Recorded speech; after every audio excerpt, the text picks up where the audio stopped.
1/8 of your mind is your conscious mind, and 7/8 of your mind is your subconscious mind. Our entire focus and the education system in which we have grown, the entire focus is enhancing the abilities of the conscious mind. So my entire talk is going to be about how do we get the subconscious right?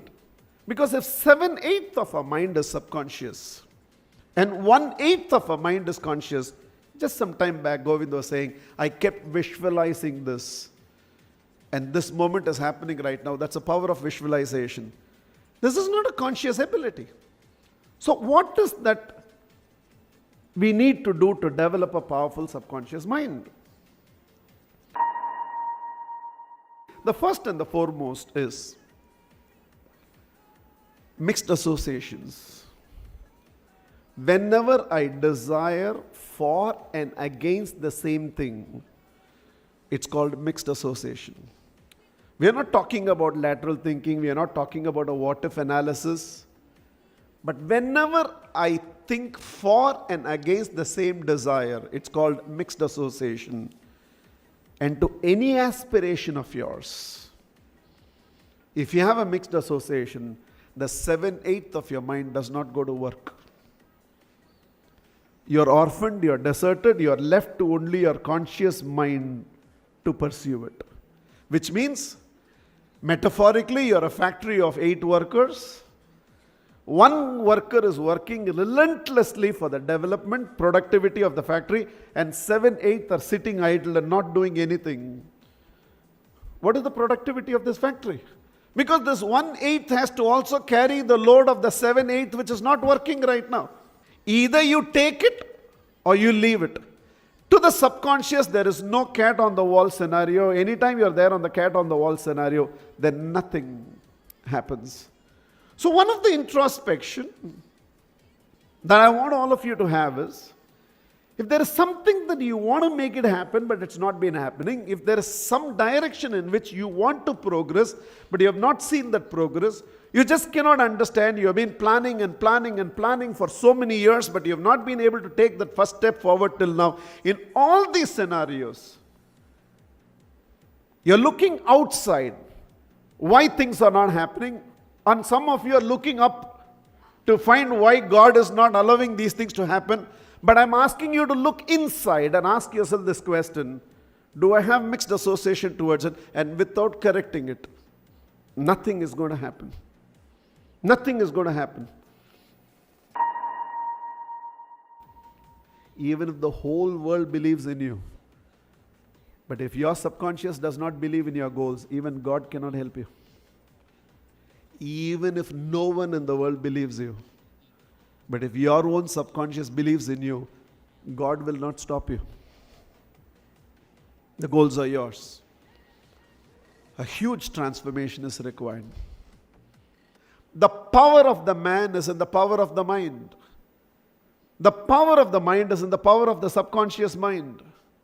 The power of the subconscious mind is in the power of subconscious beliefs. And the power of subconscious beliefs are built by making and honoring commitments. Promise by promise, word by word. Say it and do it. Say it and do it. Say it and do it. Don't start by saying, next 1 year, every day I will practice yoga. Why? You know yourself. Why you make such commitments? This week I will do it. There is a loophole in the system and it must be exploited. You say, I will achieve 100 crores. And you achieve 100 crores. You said it and did it. You say, I will wake up by 6 o'clock. This is also say it and do it. Your subconscious doesn't understand the value of your commitment. It only understands if you say it, will you do it? Subconscious doubts are already built. And if you have to neutralize the subconscious doubts that are already built in the key relationships around you or you, subconscious beliefs have to be built. Repeating one more time so that it gets etched into your system. The power of the man is in the power of the mind. The power of the mind is in the power of the subconscious mind. The power of the subconscious mind is in the power of subconscious beliefs. And subconscious beliefs are built by making and honoring commitment. Your subconscious does not understand positive emotions and negative emotions. It doesn't know the difference between positive emotions and negative emotions. In the conscious mind, we feel love is better than hatred, happiness is better than unhappiness, success is better than failure, having a relationship is better than losing a relationship. And these are all conscious judgment. Your subconscious does not understand the difference between a positive emotion and negative emotion. It only understands the difference between deep emotions and shallow emotions. And that to which you associate deep emotions will continue to recur in your life. That to which you associate deep emotions, your subconscious will conspire the circumstances of life to cause the recurrence of the same. All negative emotions are inherently deep. By nature, sadness is deep.